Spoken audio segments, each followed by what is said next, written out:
우리 옆에 분하고 인사하겠습니다. 잘 오셨습니다. 우리 같이 인사하겠습니다.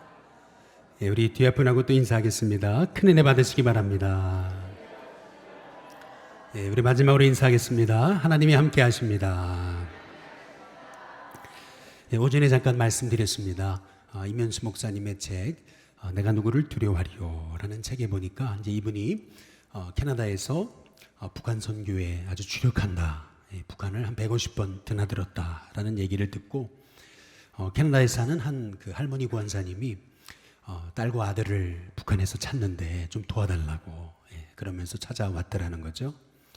그러면서 딸을 만나면은 꼭 이걸 전해달라고 돈하고 또 물건들을 이제 주더라는 겁니다. 그러나 이제 이분이 북한에 가서 복음을 전하고 있는 것은 사실이지만은 그러나 개인적으로 이 할머니의 뭐 자녀를 찾을 수 있는 형편은 되지 않기 때문에 그냥 다만 우리 할머니한테 혹시 기회가 되면 도와드릴 수 있지만 그러나 기대하시지 말라고 이제 이렇게 얘기하고 일단은 주시니까 받아서 이제 가지고 북한을 갔더라는 거죠. 이제 북한에 라면 공장을 세우기 위해서 이제 북한 관계자들하고 이제 밀고 당기기를 하는 중에 이제 목사님이 원하시는 장소가 있었는데 그런데 북한 관계자들이 거긴 안 된다 그래가지고 이제 북한 관계자들이 원하는 곳에 이제 라면 공장을 세우게 됐더라는 거죠. 그런데 그 라면 공장을 세우기 위해서 이제 지나가는 길에 이제 북한 사람들이 이제 서로 대화를 나누는데 이제 어디 호텔에 들렀다 가지 이렇게 얘기를 하더라는 거죠.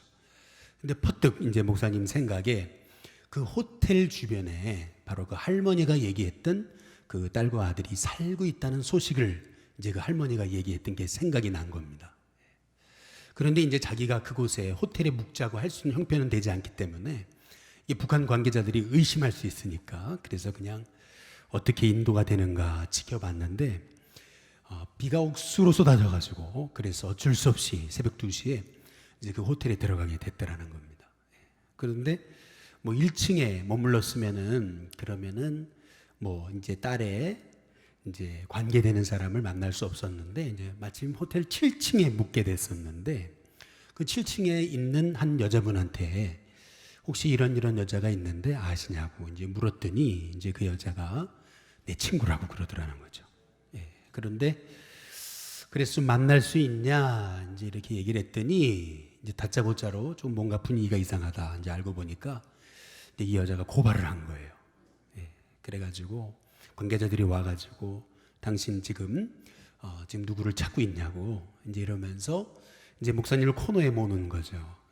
그러니까 목사님 지혜롭게 아니 그냥 생각나서 얘기한 거라고 이제 이러면서 쑥 이제 넘기고 근데 아무리 생각을 해봐도 이건 하나님의 인도하신 것 같다 이제 이런 생각이 들어가지고 그래서 이제 이 자기를 운전해줬던 운전수가 있는데 이제 운전수한테 얘기를 했더니 북한 사람입니다. 근데 이 사람이 내가 한번 찾아보겠다고 이제 그러더니 이분이 이제 밤새도록 찾은 거예요.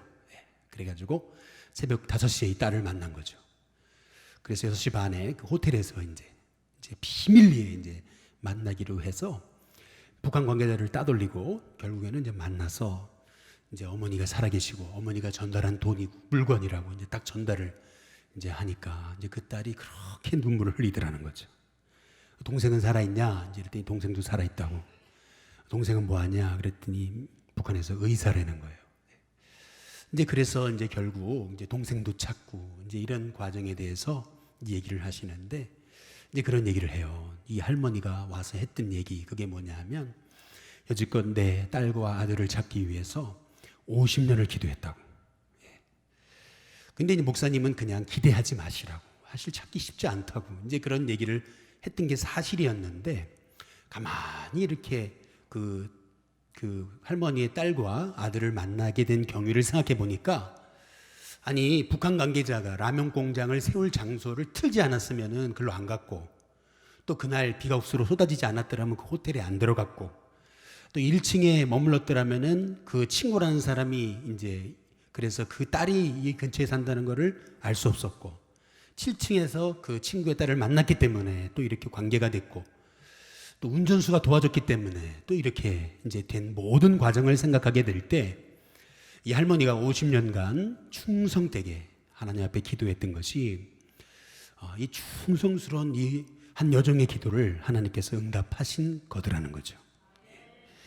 오늘 고린도전서 우리 4장 한번 1절에서 2절에 보시면은 사람이 마땅히 우리를 그리스도 일꾼이요 하나님의 비밀을 맡은 자로 여길지어다. 그리고 맡은 자에게 구할 것은 그다음 뭐예요? 충성이다. 하나님의 일꾼에게 필요한 기본 마음 자세, 그것은 한번 따라해 보겠습니다. 충성. 하나님의 일꾼은 일단 기본적으로 충성돼야 된다는 거죠. 그럼 우리가 충성된 하나님의 일꾼이라면은, 그러면은 우리가 가져야 될 하나님의 일꾼의 마음가짐 세 가지가 있거든요. 이 정체성입니다. 먼저 첫 번째는 나는 그리스도의 휘페르테스라는 겁니다. 한번 따라해 보겠습니다. 휘페르테스. 그 다음에 두 번째, 나는 하나님의 비밀을 맡은, 한번 따라해 보겠습니다. 청지기. 그리고 세 번째로, 나는 영혼을 살리는 영적 아비다. 한번 따라해 보겠습니다. 영적 아비. 중요한 단어 세 가지, 휘페르테스, 그 다음에 청지기, 그리고 영적 아비라는 겁니다. 먼저 첫 번째로, 하나님의 일꾼은 그리스도의 휘페르테스입니다. 우리 고린도전서 4장 1절에 다 함께 같이 읽어보면요, 함께 읽습니다. 시작. 사람이 마땅히 우리를 그리스도의 일꾼이요 하나님의 비밀을 맡은 자로 여길지어다. 우리 가슴에 손을 얹고 한번 따라해 보겠습니다. 나는 그리스도의 일꾼이다. 그리스도의 일꾼이다. 여기서 일꾼이라는 단어가 헬라어로 휘페르테스입니다. 휘페르테스는 이게 노예라는 뜻인데, 이 로마 사회에 많은 노예가 있었죠. 로마 사회에 의사도 노예였고, 또 가정교사도 노예였고, 뭐 수많은 노예들이 있었습니다. 그런데 그 노예들, 많은 노예들 가운데 가장 밑바닥에서, 그러니까 배 밑바닥에서 밖에 창문도 보지 못하고 그냥 리드하는 사람이 오른쪽으로 배를 저어라 그러면 오른쪽으로 젓고, 왼쪽으로 저어라 그럼 왼쪽으로 젓고, 멈춰라 그럼 멈추고 하는 종, 배에서 맨 밑에서 노젓는 종, 이 사람이 휘페르테스입니다. 그러니까 지금 바울이 사람이 마땅히 자기를 그리스도의 휘페르테스로 여겨야 된다 이제라고 하는 얘기는, 휘페르테스라고 하는 말은 다시 말해서 하나님의 일꾼은 내 생각, 내 뜻, 내 주장을 앞세우는 것이 아니라 하나님이 무엇을 말씀하시든지, 하나님 오른쪽으로 가라 그러시면 오른쪽으로 가고, 왼쪽으로 가라 그러시면 왼쪽으로 가고, 멈추라 그러시면 멈추시고, 내 주장은 없어요. 하나님 말씀하시는 대로 내 걸음걸음 나아가는 사람이 휘페르테스입니다. 저는 우리 신교회 성도님들이 나는 그리스도의 휘페르테스다라는 믿음이 여러분 가운데 있게 되기를 주님의 이름으로 축복합니다. 여러분한테 인사해 보시겠습니다. 주님의 휘페르테스가 되시기 바랍니다. 저는 일신교회에 와서 계속 기도하고 있는 것은 하나님 어떻게 목회에 인도를 받아야 됩니까? 어디에 집중해야 되고, 하나님 우리 일신교회가 해야 될 일이 무엇입니까? 늘 이렇게 하나님의 성령님의 인도를 구하며 기도합니다. 계속 제 마음에 주신 하나님의 마음은 이 지역을 더 깊이 들어가라는 거죠. 그냥 지역에 피상적으로 관계를 맺는 게 아니고 더 깊이 지역과 연결하고 관계를 맺어라 라고 하는 그런 주님의 마음을 주세요. 그럼 하나님 어떻게 해요? 물론 하나님이 방법과 지혜를 주시리라고 믿습니다. 그런데 이제 이렇게 기도하는데도 이제 뜻하지 않은 일들이 사실 종종 생기죠. 우리 한경이 우리 여기 미주 아파트에 우리 회장님의 남편 김진한 성도님이 최근에 이제 좀 몸이 많이 아프셨거든요. 그래서 이제 막 세브란스 병원에서 한 2주간 입원하시면서 원인을 찾고 그랬는데 원인을 몰랐어요. 그런데 이제 어제 우리가 들었던 얘기는 한 2주밖에 못 사신다라는 얘기입니다. 앞으로 2주밖에 더 못 사신다. 그래서 이제 좀 인사하실 분들 빨리 인사하게끔 그렇게 해달라. 이제 주치의가 이제 그렇게 얘기했다는 거예요. 이제 그 얘기를 이제 듣고 나니까 그러니까 좀 마음이 힘들죠. 하나님 김진환 성도를 붙잡아 달라고, 그 가정을 붙잡아 달라고 이제 기도할 수밖에 없는 거죠. 근데 가만히 이제 기도하면서 생각을 해보니까 이제 그거예요. 이제 이분이 그 천주교 신자이긴 하셨지만은 이제 천주교를 안 다니셨거든요. 그러다가 이제 뒤늦게 우리 일신교회 오셨잖아요. 세례 받으시고 조금 신앙이 짧긴 하지만 그래도 우리 일신교회를 통해서 우리 일신교회가 지역 선교를 해가지고 그래서 이분이 예수님의 이름으로 세례 받고 구원받게 하시고 그리고 이렇게 하나님의 자녀가 된 것이 얼마나 감사한 거냐는 거죠. 그래서 조금 너무 이르다라는 생각이 들지만은 그러나 여기에도 하나님의 뜻이 있다는 생각을 가지고 그 우리가 해야 될 일이 뭐냐라고 하는 것을 이제 기도하게 되는 것이죠. 우리는 언제나 그리스도의 한번 따라해 보겠습니다. 휘페르테스. 휘페르테스다. 주님의 휘페르테스다. 주님이 가라고 하시면 가고 멈추라고 하시면 멈추고 이제 이것이 주님의 휘페르테스거든요. 나는 언제나 주님의 휘페르테스다. 여러분이 믿음을 갖고 하나님 내가 어떤 것에 주님의 뜻에 순종해야 됩니까? 늘 여쭈면서 우리 기도하는 성도님들 다 되시기를 주님의 이름으로 축복합니다. 오늘 우리 이제 이 예배 후에 우리 단기 선교 중보자 기도회가 있는데 이번에 우리 단기 선교를 준비하면서 참 하나님께 감사한 게 있어요. 그게 뭐냐면 참 우리 성도님들이 이렇게 힘을 다해서 후원을 하세요. 너무 감사하고 또 이번에 보니까 우리 함께 가는 학생 한 명이 이 단기 선교에 쓰게 해달라고 그러면서 뭐 자기 저금통을 깼어요. 근데 보니까 적은 돈이 아니에요. 우리 어른들에게도 굉장히 큰 돈인데 근데 이거를 선교를 위해 써달라고. 근데 아이한테는 전 재산인 거거든요. 그런데 이렇게 하나님의 음성을 쫓아서 그리스도의 휘페르테스로 순종하며 나아가는 모습에 참 많은 은혜를 받습니다. 우리는 늘 나는 그리스도의 휘페르테스다. 나는 늘 주님이 세우신 그리스도 일꾼이다. 주님의 종이다. 라고 하는 것을 여러분 꼭 기억하며 사시기를 주님의 이름으로 축복합니다. 두 번째로 하나님의 일꾼은 하나님의 비밀을 맡은 청지기라는 거죠. 따라해 보겠습니다. 청지기. 우리 고린도 4장 1절에서 2절에 보면은 사람이 마땅히 우리를 그리스도 일꾼이요 하나님의 비밀을 그다음 뭐죠? 맡은 자로 여길지어다. 그리고 2절 그리고 그다음 뭐예요? 맡은 자들에게 이렇게 얘기하잖아요. 한번 따라해 보겠습니다. 맡은 자. 이제 맡겨진 자, 하나님의 비밀을 맡은 자라고 하는 거거든요. 이 맡은 자가 누구냐면 이게 바로 청직이라는 뜻입니다. 청직이란 누구냐면은 쉽게 말하면 주인이 아니에요. 주인이 시킨 일을 충성스럽게 감당하는 사람이라는 거죠. 주인이 맡긴 일이에요. 내 일이 아니에요. 주님의 일이에요. 그러나 이거를 내 일처럼 아주 충성스럽게 맡겨진 일을 감당하는 사람. 근데 여기 특별히 하나님의 비밀을 맡은 청직이라고 했어요. 비밀을 맡은. 이 청직이라는 말을 뭐 이렇게도 표현할 수 있겠죠. 하나님의 비밀을 맡은 하나님의 심부름꾼이다. 참 얼마나 멋있는 거죠. 멋있는 거냐는 거죠. 하나님의 비밀을 맡은 주님의 심부름꾼이라고 하는 이 그리스도인의 정체의식. 나는 하나님의 비밀을 맡은 자다. 청직이다. 주님이 나에게 이 중요한 일을 맡겨주셨다. 여러분 우리 하나님의 일꾼은 하나님의 비밀을 맡은 청직이다 라고 하는 그런 영적인 정체성이 있기를 주님의 이름으로 축복합니다. 옆에 분한테 인사해 보시죠. 비밀을 맡은 청직이십니다. 한번 인사해 보시죠. 그럼 우리 그리스도인은 무엇의 청직이냐 했을 때 시간의 청직이, 은사의 청직이, 물질의 청직이다 라는 겁니다. 여러분 어제 여러분 뭘 하셨습니까? 어제 우리가 어제로 돌아갈 수 있어요? 못 돌아가거든요. 이 말의 의미는 시간은 내게 아닙니다. 이미 지나간 거 돌이킬 수 없어요. 시간은 내게 아니에요. 하나님이 나에게 맡겨준 거예요. 또 은사도 내 건 것처럼 보이지만은 내 거 아니에요. 하나님이 잠시 맡겨준 거예요. 하나님이 가져가시면은 그러면은 이 은사도 내게서 사라집니다. 내게 아니에요. 근데 물질도 마찬가지예요. 이 물질도 내 것처럼 보이지만 내가 고생해서 내가 노력해서 번 것처럼 보이지만은 하나님이 걷어가시면 다 한순간에 걷어가시는 거예요.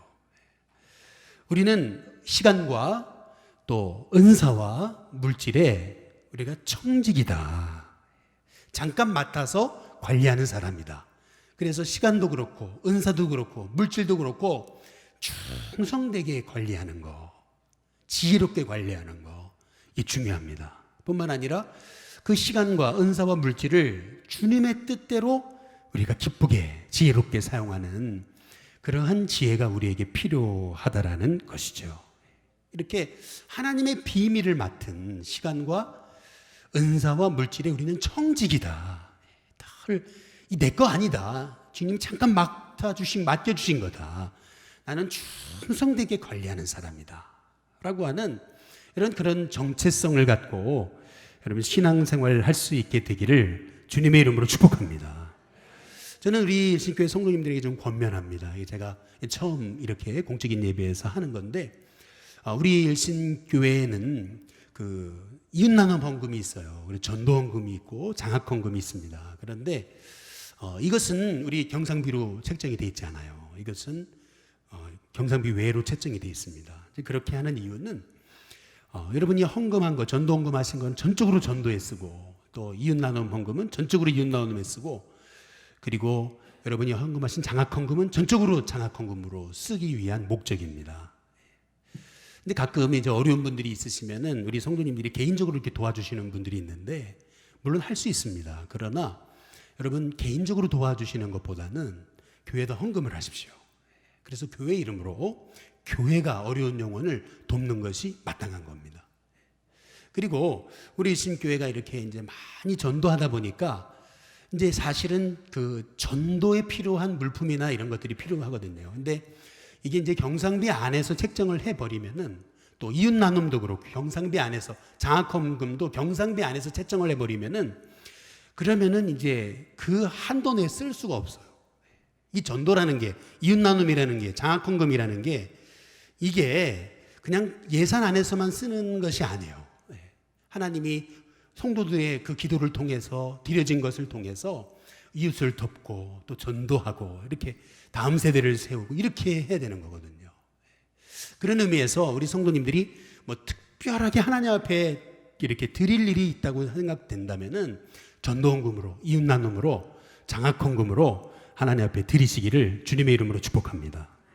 그래서 그 여러분이 드리신 것을 이제 어디다 줬다 이렇게 구체적으로 이렇게 다 오픈을 하지 않습니다. 또 이유는 누구를 얼마 도와주고 누구를 얼마 도와주고 누구를 얼마 도와주고 이게 받은 분들에게 있어서는 이게 좀 힘들 수 있어요. 그래가지고 이거를 이렇게 오픈만 하지 않을 뿐이지 이거를 아주 진실하고 정말 필요한 곳에 쓰기 위해 애쓰고 있어요. 그런데 문제는 이제 어려운 분들도 많고 우리가 전도하다 보니까 도와줄 분들도 많고 섬겨야 될 분도 많아요. 그런데 이제 이 책정된 예산 안에서 이제 하려다가 보니까 이제 이게 쉽지가 않아요. 돕고 싶어도 도울 수가 없어요. 그렇다고 뭐 예산을 계속 오버할 수도 있는 것은 아니고, 그러다 보니까 이제 하나님이 주신 내에서 어쨌든 충성스럽게 이제 섬기는 거거든요. 이제 그런 의미에서 여러분들이 정말 이웃을 나누고 싶으시다면 뭐 개인적으로 주실 수 있죠. 그러나 여러분 교회를 통해서 하나님의 복이 흘러가도록 여러분이 동참하시면은 그것이 더 이게 교회 중심의 신앙생활이 된다는 겁니다. 그렇게 됐을 때 이제 이 교회를 통해서 주님이 영광 받으시는 그런 일들이 일어나게 된다는 거죠. 여러분 우리는 하나님의 비밀을 맡은 청직이에요. 시간도 그렇고 은사도 그렇고 물질도 내 거 아닙니다. 하나님이 언제나 달라고 그러시면은 다 하나님 걷어가세요. 제가 오전에도 말씀을 드렸죠. 하용록 회장이 쓴 페이버라고 하는 책에 보니까 그 티마스라는 그 회사가 미국의 그 건축 설계 분야의 그냥 5대 그룹으로 아주 그냥 엄청난 그룹으로 성장한 거죠. 뭐 오바마의 뭐 정책 자문이 될 정도로 이렇게 엄청난 그러한 그 하나님의 그 복의 역사를 지금 경험하고 있는 건데, 이렇게 되기까지 이제 최대 위기가 있었다는 거예요. 그 위기는 뭐냐면은 이제 메이저리그 구장에 그 주차 타워를 건설하게 되는 그러한 일을 수주를 맡았는데 이게 돈이 천문학적이죠. 이제 이 일을 함을 통해서 이제 회사가 갑자기 성장을 하게 되는 거예요. 그런데 주차 타워에서 이제 메이저리그 구장하고 이제 주차 타워를 건설해서 연결하는 부위에다가 이제 그 메이저리그 구단 측에서 아니 큰 전광판을 세워달라고 이제 요구를 하는 거예요. 근데 이제 그룹에서 이 팀 하스에서는 아니 그렇게 하면은 문제 생길 수 있다. 이 설계 변경을 하면은 문제가 생길 수 있다. 이제 그랬더니 이제 그쪽에서 메이저리그 구단에서 아니 괜찮다. 한번 잘 해봐라. 해달라. 이래가지고 안 된다. 아니 그래도 해봐라. 그래가지고 설계 변경을 해가지고 큰 전광판을 세운 거예요. 그래가지고 막 이제 주차 타워가 올라가는데 아니나 다를까 그 주차 타워에 균열이 생긴 거예요. 그러면서 문제가 생긴 거죠. 미국 돈으로 아주 수십억의 돈이 지금 다시 이렇게 손해를 보게 될 상황이 됐더라는 거예요. 이렇게 되면은 보통 많은 사람들은 그러죠. 아니 우리가 원래 설계한 게 있는데 변경은 메이저리그 구장이 했으니까 그러니까 보상을 그쪽에서 해야 된다. 아니면 또 뭐 메이저리그 구단 반 또 티마스도 책임이 있으니까 반반 뭐 이렇게 생각할 수 있죠. 결국 문제가 커져가지고 모든 관계자들이 다 모였다는 거예요. 그래가지고 모든 관계자들이 모여가지고 그래서 이제 뭔가 해결을 해야 되는데 그런데 이제 이 하영록 회장이 폭탄 선언을 한 거죠. 지금 이 설계는 책임은 우리가 맡은 거 아니냐. 그러니까 모든 책임은 우리가 지겠다. 그런데 이게 사실은 미국 형편에서 말도 안 되는 거고 그리고 이게 사실은 이게 그 업계에서도 말도 안 되는 결정인데 참 놀라운 거는요. 보험회사에서 미국 보험회사에서 절대 그런 일이 없는데 내가 책임을 다 지겠다 선포하니까 그 보험회사에서 이제 그러더라는 거죠. 우리가 티마스를 돕겠다. 그래가지고요. 결국에는 이렇게 큰 회사의 그 중대한 위기가 오히려 기회가 돼가지고 그 사건 이후에 이 티마스라고 하는 그룹은 미국 사회 내에서 가장 신뢰할 수 있는 그룹이 됐더라는 거예요. 근데 이제 이분이 이제 했던 얘기가 그런 거죠. 지금 이 건축 설계 부분에 있어서 책임은 자기가 맡은 거잖아요. 맡겨진 자, 청지기라는 거죠. 자기가 청지기. 근데 청지기가 청지기로서의 맡겨진 일을 다 감당하지 이제 못하는 거예요. 그러니까 책임은 나에게 있다. 여러분 이게 사실 쉽지 않은 일이거든요. 그런데 하나님의 말씀의 방법으로 이 문제를 해결했더니 오히려 미국 사회에서 가장 신뢰받는 기업이 되는 그런 길을 하나님께서 열어주시더라. 이제 그런 얘기예요. 오늘 여기 바울의 고백을 보면은 바울이 하나님의 비밀을 맡았거든요. 우리 고린도전서 4장 우리 11절에서 우리 13절에 보시면은 같이 한번 읽어보시죠. 같이 있습니다. 시작. 바로 이 시각까지 우리가 줄이고 목마르며 헐벗고 매맞으며 정적 없고 12절 또 수고하여 친히 손으로 일을 하며 여러분 친히 손으로 일을 했어요. 근데 그럼에도 불구하고 뭘 당해요? 모욕을 당해요. 정말 주님 뜻대로 사역했는데도 뭘 당해요? 모욕을 당해요. 주님 뜻대로 내가 충성된 청지기로 사역을 감당해도 모욕을 당할 수 있습니다. 그러나 그때 어떻게 했어요? 모욕을 당한 즉 어떻게 했다고요? 축복하고 그리고 박해를 받은 즉 어떻게 했어요? 참고 비방을 받은 즉 어떻게 했어요? 권면하니 얼마나 충성되게 청지기로 사명을 감당했어요? 그러나 그럼에도 불구하고 내게 쏟아진 것은 비난이에요. 내게 쏟아진 것은 모욕이에요. 내게 쏟아진 것은 박해예요. 그러나 그럼에도 불구하고 하나님의 뜻대로 모든 일을 감당하는 사람이 바로 하나님의 비밀을 맡은 뭐라고요? 청지기라는 겁니다. 저는 우리 신교회 성도님들이 나는 하나님의 비밀을 맡은 청지기다. 정말 이 정체의식이 있게 되기를 주님의 이름으로 축복합니다. 옆에 분한테 인사해 보겠습니다. 하나님의 비밀을 맡은 청지기 되시기를 바랍니다. 마지막 세 번째로 하나님의 일꾼은 영혼을 살리는 영적 아비라는 거죠. 따라해 보겠습니다. 영적인 아비. 고린도전서 4장 15절에 보면은 같이 한번 읽어보실까요? 함께 있습니다. 시작. 그리스도 안에서 일만 스승이 있으되 아버지는 많지 아니하니 그리스도 예수 안에서 내가 복음으로써 너희를 뭐죠? 낳았습니다. 여러분, 아기를 낳으려면은 최소한 10개월 잉태를 했어요. 그리고 나서 출산을 했습니다. 그러면 출산하면 끝입니까? 아니죠. 출산하면 그때부터 또 시작이에요. 아니, 더 힘들어요. 20살, 30살, 아니 평생 그 자녀를 양육할 책임이 있습니다. 마찬가지로 바울이 얘기하는 게 그거예요. 나는 영적 아비다. 내가 복음으로 너희를 낳았다. 라고 하는 얘기는요. 얼마 전에 우리 권사님 한 분이 이제 이런 얘기를 하세요. 이번에 맥주감사 주일에 전도하려고 그렇게 공을 들인 사람이 있었는데 막상 이렇게 전도하러 갔더니 나온다 그래 놓고 안 나온다 그러는 거예요. 그 얘기를 듣는 순간 그냥 급체가 오기 시작해서 며칠을 들어누워 있었다고 그 얘기를 해요. 예. 여러분 보세요. 우리가 영혼을 낳고 또 하나님의 일꾼으로 세우기까지 우리가 영적 아비로서 얼마나 우리가 사실 끌어안아야 될 그런 힘든 일들이 많습니까? 자식을 낳고 기르는 것도 똑같잖아요. 그 자식을 믿음으로 양육하기 위해서 아비된 자는 편한 일로 가는 게 아니에요. 쉬운 길로 가는 게 아니고 어려운 일을 스스로 감수하는 거거든요. 아니, 다른 사람들은 편하게 신앙생활도 잘하던데 나는 왜 이렇게 힘들게 신앙생활 해야 되나, 이렇게 여러분 생각할 수도 있죠. 그러나 우리 옆에 분한테 한번 인사해 보겠습니다. 영적 아비로 사시기를 바랍니다. 한번 인사해 보겠습니다. 여러분, 영적 아비로 산다는 것은 이것은 뭐냐면은 믿음 생활 쉽게 하지 않겠다는 거예요. 영혼을 끌어안고 그 영혼 살리기 위해서 기도하고 몸부림치며 내가 감당해야 될 고생과 수고와 희생을 감당하겠다라고 하는 거거든요. 아니, 요새 젊은이들이 자식을 많이 안 낳으시잖아요. 이유가 뭐죠? 자식 낳아가지고 그렇게 힘들게 자식 기를 필요가 어딨냐. 괜히 자식 길러가지고 고생할 필요가 어딨냐. 차라리 그냥 프리하게 자유하게 살자. 이런 주의를 갖고 있는 우리 많은 분들이 계시잖아요.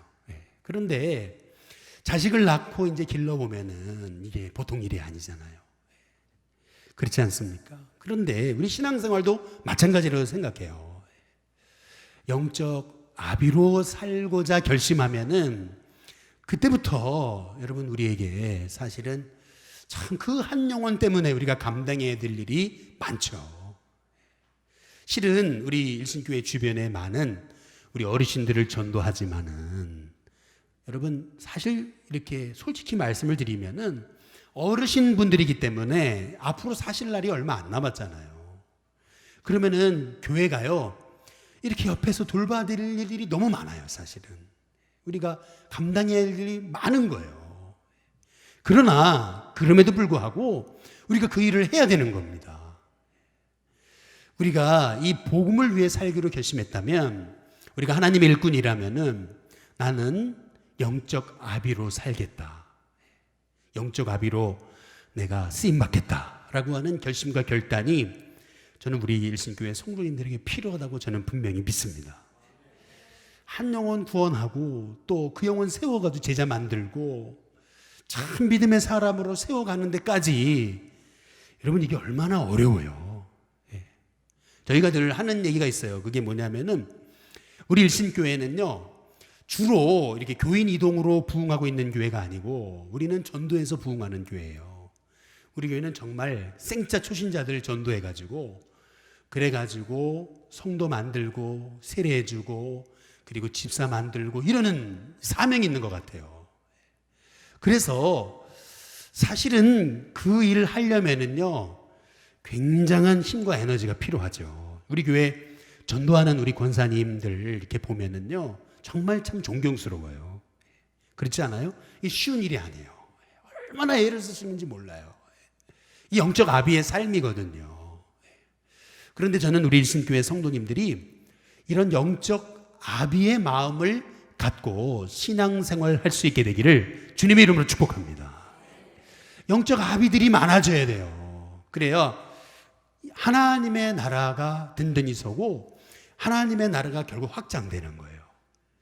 아비는 없고 다 고아들만 있는데 어떻게 영원히 바로 서겠습니까? 분명히 어떤 사람이 세워지기까지는 영적 아비된 자가 있기 때문에 그 영혼이 그렇게 믿음으로 든든히 서가게 되는 거죠. 그런 의미에서 우리 일신교회는 영적 아비된 교회가 저는 될 수 있게 되기를 주님의 이름으로 축복합니다.